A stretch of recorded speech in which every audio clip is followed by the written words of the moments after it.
Well, believe it or not, it is the end of July.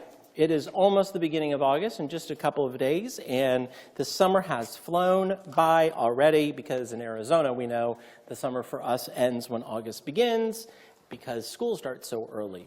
And it seems every year it's a little bit earlier that school starts, and it makes me crazy because I want it to be the day after Labor Day, but we are totally ripped off. We don't get August, and the synagogue itself has been in its slumber where we woke up and there was new carpet and new microphone sound systems in both rooms and beautiful upholstery on the chairs in this sanctuary, in the Bema chairs.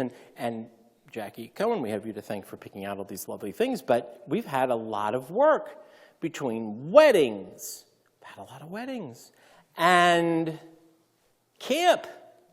We have a camp, in Prescott. I don't know if you ever heard about that.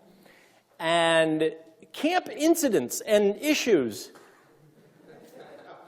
which has been fun to deal with. It's like the good old days. And except Brian Mitchell only calls me when I finally have downtime. It's like he times it.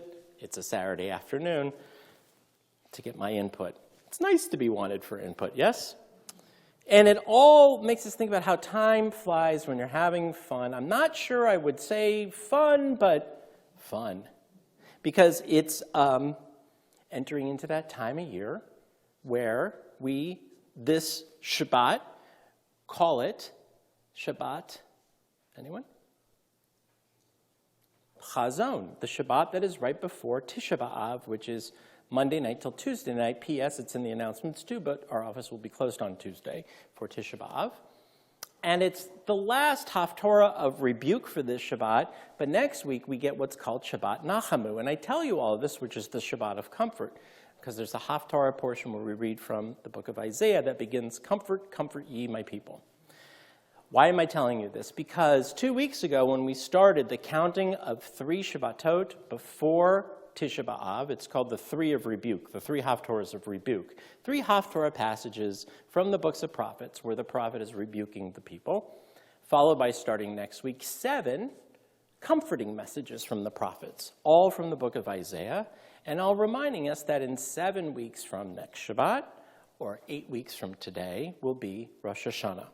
So the wind up, wind down, however you want to look at it, for the Jewish New Year, actually, because we're neurotic, because we're Jewish, we start thinking and worrying about it. Actually, next Shabbat Nachamu is when rabbis begin to wonder, what are we going to say? Because there's absolutely no material this year for high holiday sermons. Well, Moses is in a similar circumstance as he begins the book of Devarim, the book of Deuteronomy. And for those of you who watched that pathetic minute of Torah that I did a couple days ago, actually I taped it 3 weeks ago, but I did the next 5 today, so those are fresh. You will remember that one of the things I said is this is the beginning of a very long sermon. Moshe Rabbeinu, Moses, our teacher, speaks the entire book of Deuteronomy at the steps of Moab, looking into the promised land. And what does he do? He reviews everything up to this moment. He, instead of talking to the Israelites, hey, let's pick up my sermon, my speech, the history of the Jews, by talking about everything that is going to happen between now, which is leading up to his death, of course, and our entering, except Moses doesn't get to enter, into the promised land, he does this thing in a retrospective, if you will. He thinks back to the weeks and the months and the 38 years that have passed since the Israelites left Mount Sinai. And in Deuteronomy, we get passages like Arami Oved Avi. He goes all the way back to Abraham. My father was a wandering Aramean. It's in your Passover Haggadahs, just in case you forgot Passover. My father was a wandering Aramean. He talks constantly about the promise that God made to Abraham and Isaac and Jacob that they would inherit the land of Canaan, the land of Israel. A composite, though, of many of the midrashim from Jewish tradition, midrash being Jewish commentaries, stories, narratives to fill in the gaps of the Torah, teach us that Moses was an exemplar of what constitutes an ideal leader. When he recalls and he looks back and retells the history of the Israelites before he does parts 2 and part 3 of his very long sermon, part 2 being, here is how you need to operate. Here is what you need to do and what not to do in order to have a community, a society, and a country that will thrive and be wonderful and flow with milk and honey, and here's what's not to do. And then at the very end, in the last sermon, there are 3 discourses or sermons in Deuteronomy. That's when he really goes for it and says, look, make our journey meaningful. Make the last 40 years mean something. This is a very big deal that we are entering the land. That's part 3. So let's go back to part 1, the history. Again, these midrashim say that there are components altogether of what constitutes the ideal leader. Moses, on purpose, by design, wants to start this last sermon, his ethical will, with this history lesson. So he teaches us, according to the midrashim, 3 things about being a leader, both in this week's parsha and in the portions to come. Number 1, his views on what a leader must avoid. Number 2, on the necessity of many people who share leadership tasks. Remember, he has to delegate responsibility, and so we learn a lot about that from Moses. And number 3, on what the core fundamental aspects are of a leader. In response to the question of Moses beginning his Devarim speech by sort of rebuking the people and telling them all the things. If you look at the very beginning of Deuteronomy, he starts his message with a rebuke. And we know in Judaism, whether it's the prophets or Moses, a rebuke sort of sounds like this. You've created a lot of problems, your generation. You complain and kvetch. You think you've got it all bad. You don't listen. You don't respect your elders. When I was a kid, way back when, the generation before you or before them, they had faith and you don't. You're not good and they were. If he's such a great leader, the rabbis asked then, if he's teaching us all these leadership, why does he begin Deuteronomy, his sermon, with a history lesson, with a rebuke of how bad they are and how great their ancestors were? When Moses is, for example, in the book of Numbers, screamed at by the people that he's self-interested and he's skimming off the top from the tabernacle, and he's taking on the side these gifts, he gets very, very angry with them and rebukes them. You remember he was supposed to yell at the rock and he hits the rock. I mean, he's got some temperament issues. But what we do learn from this parsha is that Moses, as the rebuker, and this fits in with Shabbat Chazon because it's a haftorah of rebuke, inserts a line. There's a line in the Midrash that's inserted that sort of helps us to understand that when Moses rebukes the people by telling them how bad their generation is, how awful they were on the car trip, walking trip from Sinai to here, that the rabbi said that God really imagined Moses saying this: Moses, you have rebuked the people. They have accepted the rebuke sort of meekly, and now it's time to bless them. And so from that rebuke on, right, just in the very beginning of Deuteronomy, where he complains about their behavior, there's a moment when Moses decides to change message, and he begins to give them words of blessing. Now, there are curses and blessings all throughout Deuteronomy. If you do X, then you will be blessed. If you do Y, you will be cursed. Those aren't the kinds of rebukes the rabbis are talking about. What they're saying is that at this moment, Moses could have probably gone on and on and on telling the people everything that they did wrong. But what we learn from Moses is a 4th level of leadership, which is how to give positive reinforcement. How it is that Moses, as leader, can begin to bless the people and get them excited and pumped up for this huge responsibility and the miracle of entering the land of Canaan, of fulfilling that promise.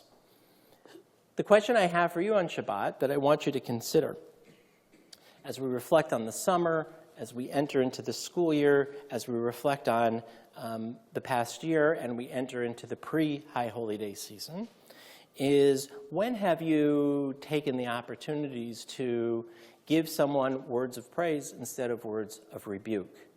Whether it is in your home or whether it is in your family unit, When have you used an opportunity to otherwise rebuke someone and turn it into an opportunity to give them praise or to give them blessing?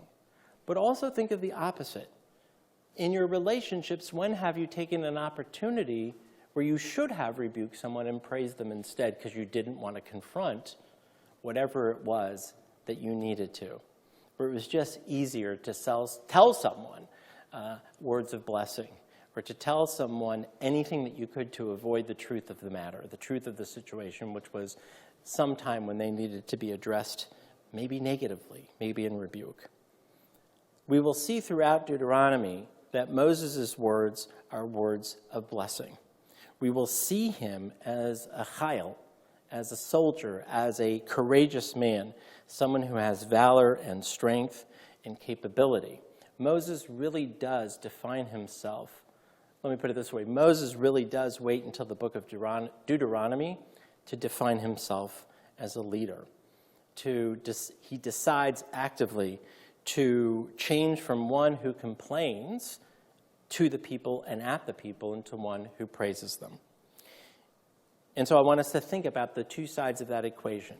And now I can conclude with the following, because sometimes cosmic things happen.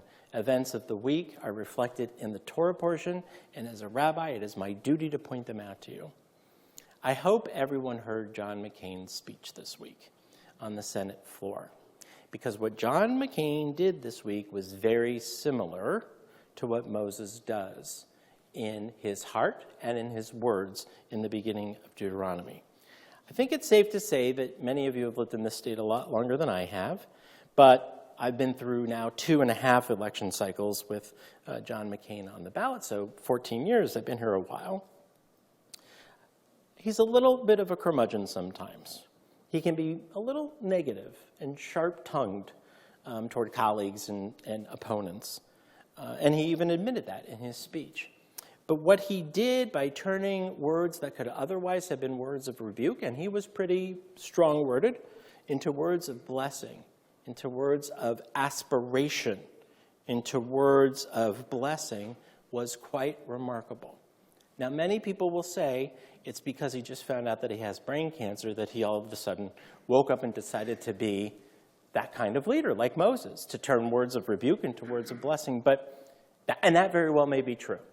That is very much in line with the psychology of someone who gets that kind of diagnosis, right? Many can go one way or the other. Many people can just go and crawl up into a ball and sit in a room and be sad and not do anything, and I don't blame them. But what he did was very Moses-esque. He did something of valor and of strength and of capability. And of course, what I'm saying is not political. This is not a partisan compliment. It's what our country needs. The ability to stand up in front of a body that is dysfunctional, where relationships don't matter anymore, appear to not matter anymore, and to say, maybe we should start talking to each other again and trusting each other again and listening to each other again and winning together as opposed to winning and losing depending on which side you are. So on this Shabbat, let's also, as we also pray, of course, for our senator who needs our prayers and the prayers of all people in our state and the country, who's done enough to, I think, serve the country, more so than many. Let's take that into consideration, too.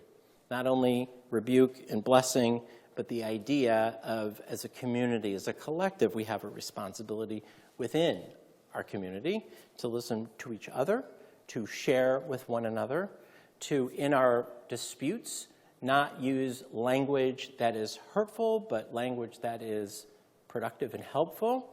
And let us all aspire to have the valor and the strength and the abilities of Moshe Rabbeinu, who now, for the rest of Deuteronomy, will tell a different story, a story of blessing and of aspiration and a vision of what life can be like to live as a Jewish people inside the land of Israel, a story that we are still telling today. Shabbat Shalom.